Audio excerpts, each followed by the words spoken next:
draw the attention of this House. So there is a culture in this House since when the Parliament was established, and all of us have been swearing by the Constitution.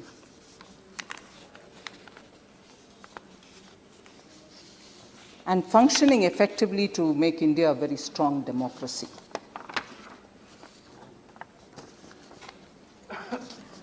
But it was such a disappointment for me.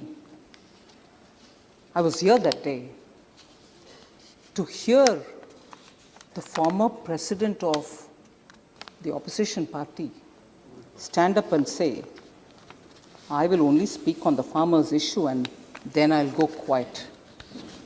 Honorable Speaker, sir, because there was a lot of demand and you gently reminded, saying there is this budget discussion now and that we should discuss the budget.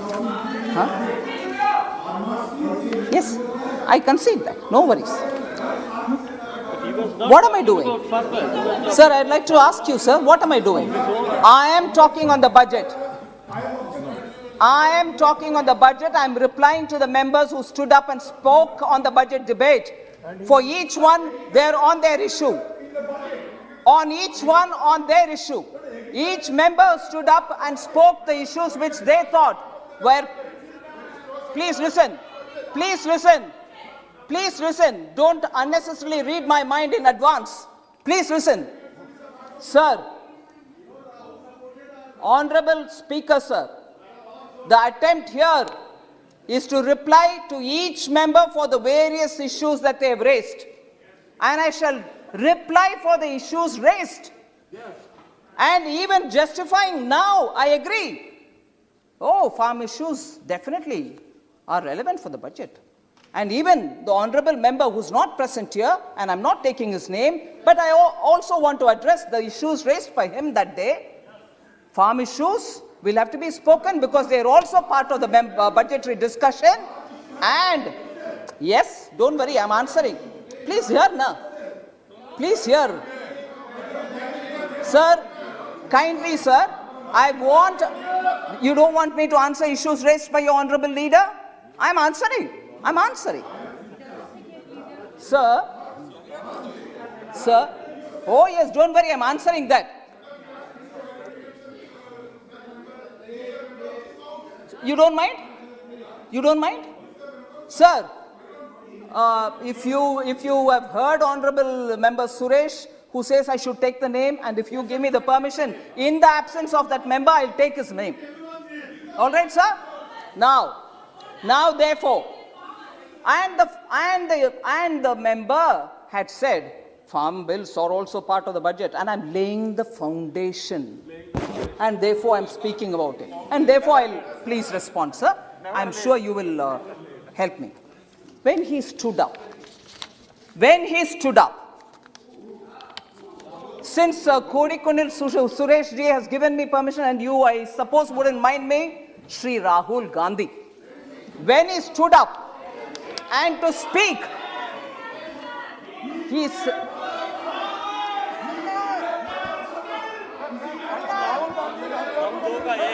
बोलिए मंत्री जी बोलिए आप बोलिए sir, for the foundation laid on the budget.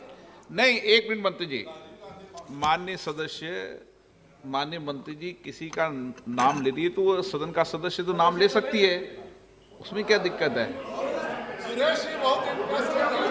वो सदन का सदस्य नाम ले सकती है। नो उपस्थित नॉन उपस्थित का सवाल नहीं, माननीय सदस्य का नाम ले सकते हैं। सर, सभी सदस्यों का नाम ले रही है ना, जिन बजट पर चर्चा करी है। बोलिए sir, when the foundation was being laid for the budget speech, which never happened, on the matters raised during that laying of the foundation, there are some things which I want to ask. And I'll also say my expectation, when he stood up to lay the foundation, my expectations were that he will explain as to why the Congress party has taken a U-turn in its position. 2019 election, manifesto they said that very similar things which we have done in the Farm Act. So, sir, please, sir, allow me to give a response, sir. This kind of a disruption is unwarranted. Please माननीय से please Have I said anything unparliamentary, sir, for this disruption? Sir, we expected that he would stand up. This is number one. I have 10 such things to say. 10 विषय के ऊपर मैं मेरा expectation आपके सामने रखना चाह रही हूं, सर, जिसको कभी ना कभी कांग्रेस पार्टी की तरफ से जवाब देना ही पड़ेगा।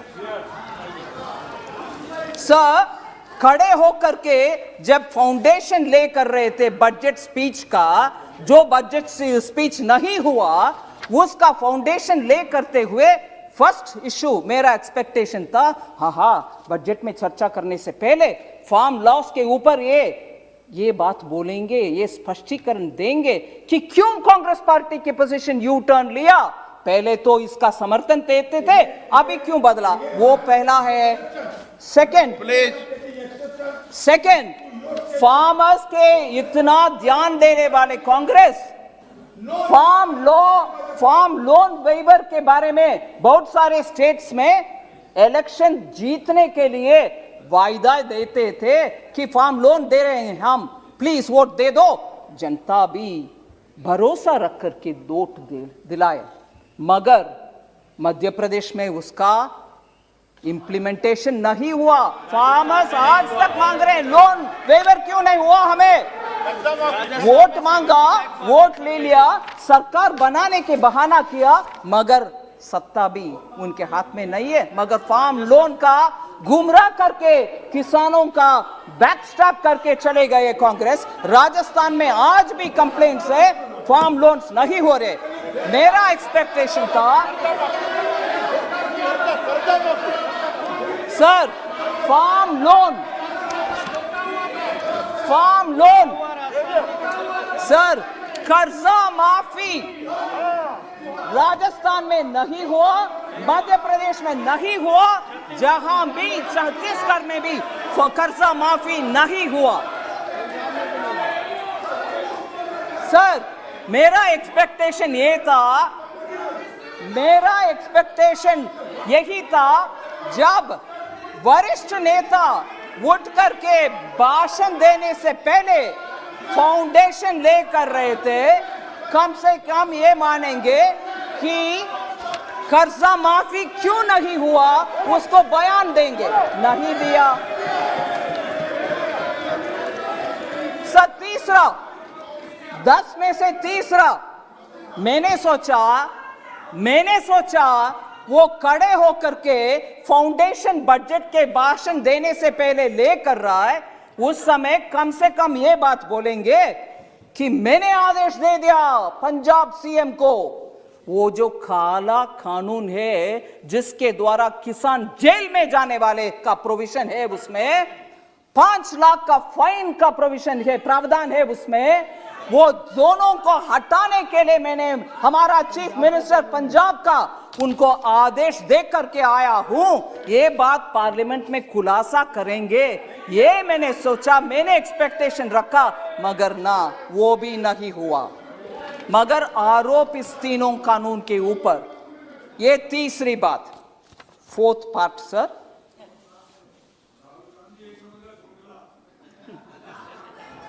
राहुल गांधी जी उस दिन जब बात कर रहे थे बजट में नहीं, फार्म लॉस के ऊपर, फाउंडेशन है, ठीक है, सुनते हैं, उस समय मैंने ये भी एक्सपेक्ट किया वो कम से कम ये बात बोलेंगे कि किसान को बहुत ही दुख है, दर्द है, वो पराली के विषय में उनको बहुत ही दुख हो रही है, उसके वजह से उनको कुछ राहत दिलाएंगे कांग्रेस के सरकार के द्वारा पंजाब में, जिससे पराली वो अभी का प्रॉब्लम नहीं रहेगा, उनको राहत दिलाएंगे, ये घोषणा करेंगे। ये भी मैंने एक्सपेक्ट किया, नहीं, वो भी नहीं हुआ सर।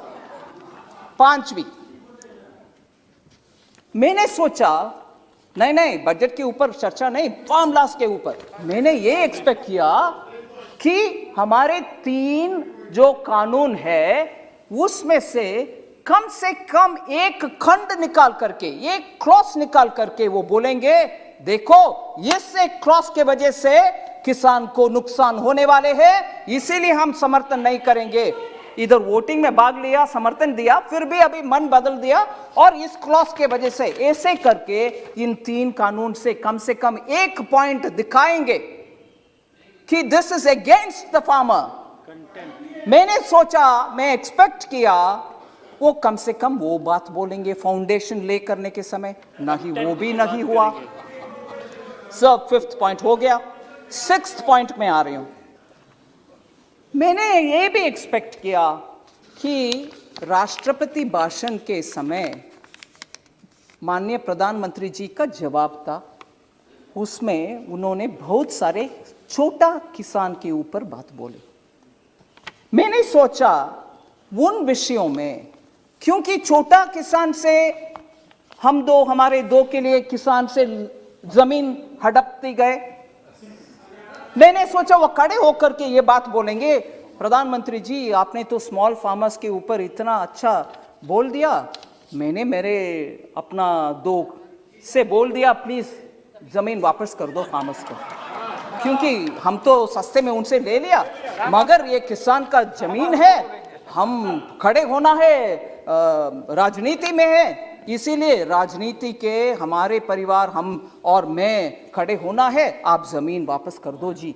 और इधर हाक करके बोल सकते थे हमारे दो में दामाद को मैंने आदेश दर के आई हूं कि जमीन वापस करो, नहीं किया, वो भी नहीं हुआ।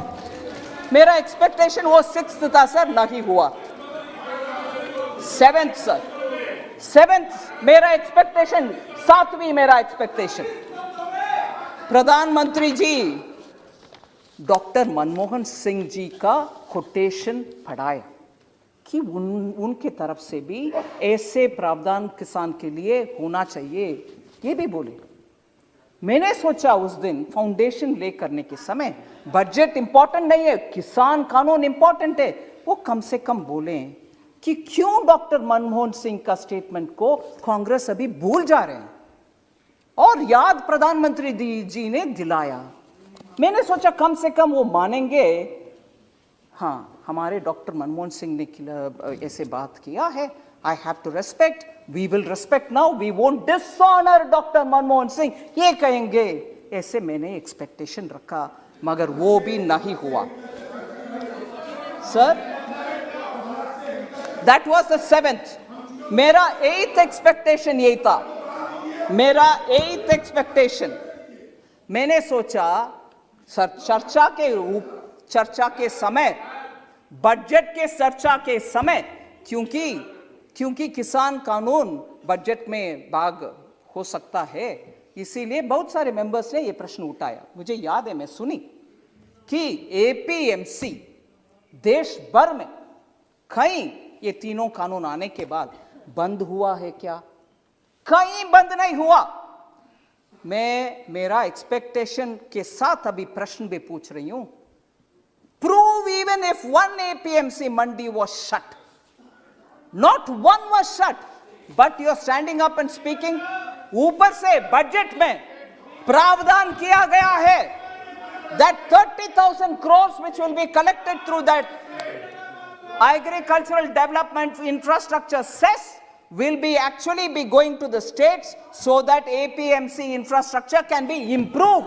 हम ऊपर से फंड भी दे रहे हैं स्टेट्स को APMC का इंफ्रास्ट्रक्चर बढ़ाने के लिए, ये भी नहीं बोला, मगर फाउंडेशन लेते रहा, फाउंडेशन ले करते रहा, भरे नहीं और वापस चले भी गए बिना चर्चा बजट के ऊपर। सर 9th पॉइंट, ये मेरा प्रश्न है, एक्सपेक्टेशन था मगर अभी प्रश्न है, वो क्यों, why does he choose to insult constitutional authorities? Why does he choose to insult constitutional authorities? क्योंकि उस दिन इधर सम्मान्य स्पीकर साहब को इंसल्ट हुआ, उनके बड़प्पन है, उन्होंने जस्ट आप लोग ने मुझे चुनकर इधर बिठाया, इसलिए please house should go as per the rules of this house. ऐसे करके बात छोड़ दिया। मगर इधर इंसल्ट, इससे पहले डॉक्टर मनमोहन सिंह का इंसल्ट वो कानून के ऊपर, उससे पहले डॉक्टर मनमोहन सिंह विदेश में जब प्रधानमंत्री के नाते गए थे, उस समय उनके द्वारा पास किया गया ऑर्डिनेंस को फाड़ करके फेंका कूड़े में। Why does he choose to insult? And राष्ट्रपति के अभिभाषण के बाद चर्चा जो हाउस में होता है, वो खत्म होने के बाद भी उसी विषय के ऊपर चर्चा करना और उसी विषय को कुछ बहाने बात बोलते रहना, continuously insulting constitutionally elected authorities. राष्ट्रपति हो, प्रधानमंत्री हो, तब के प्रधानमंत्री हो, अब के प्रधानमंत्री हो, continuously insulting. Oh yes, Speaker. Sir, last 10th point, sir. 10th point. मेरा 10th point. Sir, continuously fake narratives create करते रहे। अरे रे कोविड आ गया, पूरे भारत नुकसान में चले जाएगा, अरे रे इतने सारे लोग मर जाएंगे। मेरे पास पूरे कोटेशन है, समय समय पर जो हमारे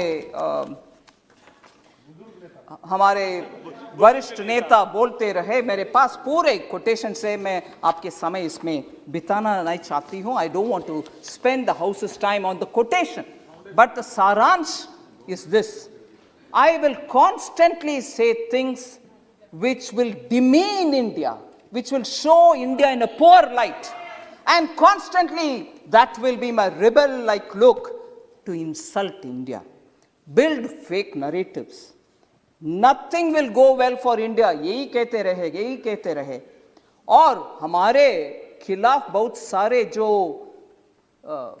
kind of mischiefs, I'm using a lighter word, करने वाले देश के साथ पार्टी की ओर से, सरकार MOU नहीं, सरकार MOU नहीं, पार्टी टू पार्टी MOU करके, जब देश का कुछ बॉर्डर में क्राइसिस होता है, तब हमसे ना बात करते हुए, सरकार से हम छोड़ो, सरकार से ना बात करते हुए उनके दूतावास से बात करके क्या हो रही है बॉर्डर में करने वाले और कभी भी भारत देश का भरोसा ना करते हुए बाकी सबको भरोसा करने वाले, और joining the breaking India fringe group, एक वरिष्ठ पार्टी के नेता एक फ्रिंज ग्रुप के साथ ही बार बार पॉलिटिक्स करना और भयंकर abuse, total unacceptable terminology for constitutionally elected heads उपयोग करते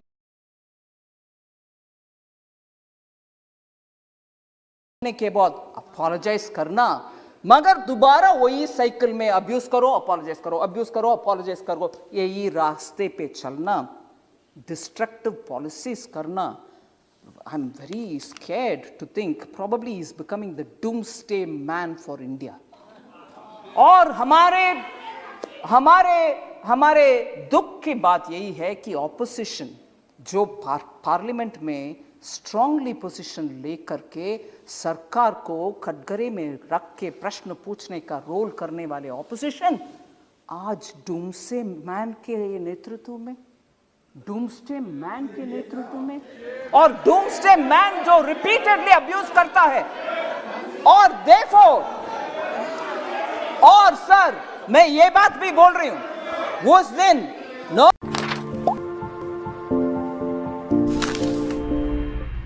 सर पार्लियामेंट में debate on budget, sir let them have the strength to accept this, debate on budget happens traditionally, budget debate happens every year. India's history में discussion on budget happens every year. I won't discuss budget करने वाले opposition leader क्या role play करना चाहता है? कौन सा role play करना चाहता है? I want to ask of you sir, budget discussion happens every year and Chaudhary ji आप जरा सुनिए, राज्यसभा में, no I am not yielding, Rajya Sabha में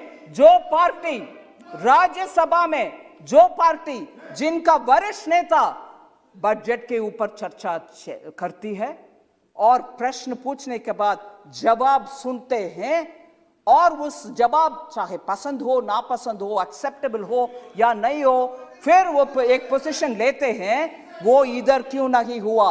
वही पार्टी राज्यसभा में एक पोजीशन, इधर दूसरा पोजीशन, ये क्या तरीका है सर? इसीलिए मैं with this 10 questions I want, we will tell you about everything that you want. Sir, Congress party के 2 विषय में, sir please sit down Chaudhary ji, 2 tendencies के साथ मैं खत्म कर रही हूं। 2 टेंडेंसी मुझे स्पष्ट दिखाई दे रही है। एक है ये जो फेक नरेटिव्स का टेंडेंसी है, हमने क्रिएट किया है, हम मनरेगा, हमने ये किया, हमने, आखिर आप ही उसमें कुछ मन नहीं रखे, उसको आगे बढ़ाने में एफिशिएंट नहीं है। अलोकेशन एक है, आखिर यूटिलाइजेशन कम है। ऐसे ही हर स्कीम में अपने के लिए कुछ देखने का आदत एक टेंडेंसी है, उसमें क्रोनी कैपिटलिज्म भी, उसमें सिस्टम, हमने बैंक को नेशनलाइज किया मगर पूरे बैंक को उपयोग फोन बैंकिंग के द्वारा करके एनपीए छोड़कर चले गए, ये है उनके tendency. This is one tendency of create institution, misuse them, use it for our own, हम दो हमारे दो, and end of the day keep accusing others. That is one tendency sir. And the second tendency is हम जो भी कहेंगे parliament में, आपके ऊपर बहुत सारे एलिगेशंस डालेंगे, आपके ऊपर अब्यूसिव लैंग्वेज भी यूज करेंगे, मगर आप जब सिस्टम के तहत खड़े होकर के पॉइंट बाय पॉइंट जवाब देने के लिए खड़े होते हैं, सुनने को तैयार नहीं है, अभी जैसे हो रही है, कभी भी डिस्टर्ब करो, चिल्लाते रहो या तो वॉकआउट करो, वही हुआ बजट डिबेट में। इसीलिए 2 टेंडेंसीज कांग्रेस पार्टी का हमने पहचानना चाहिए और इससे यह स्पष्ट होता है उनका belief in democratic elected parliamentary system is completely खत्म। धन्यवाद।